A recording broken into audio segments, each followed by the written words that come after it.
Today I'm looking at the fifth movement, which I think is the one I've been most curious about, what it says in the original score.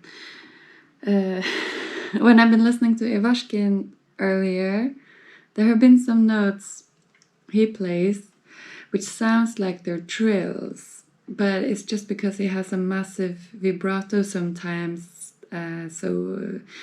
Yeah, I removed some trills that are not trills just for myself. And it's been really interesting. There are several little mistakes, so to say, things that Sikorsky left out, like accents, maybe a dynamic, little things like that, slur.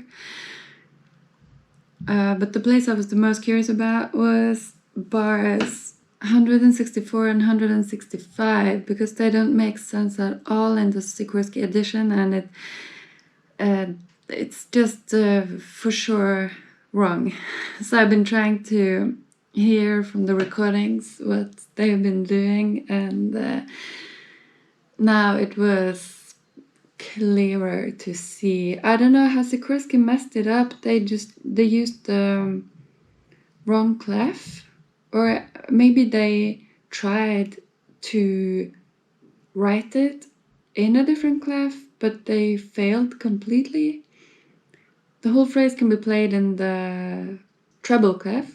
There is no need to change that, but Sikorsky put in a tenor clef halfway through bar 164 and until halfway through the next bar, and yeah, it doesn't make sense. So that was nice to clear it up.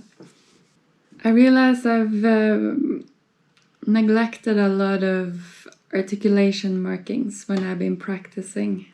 There is an accent or a legato line over most of the notes in the whole cello part.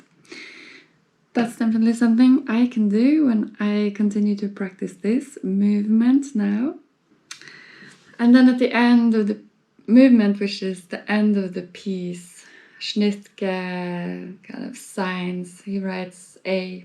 Schnittke, 23rd of January 1990 is when he dates his score. Right, so now I have compared the original to the Sikorsky for movements 3, 4, and 5. I'll practice the fifth movement this week, and then I'll continue with the rest.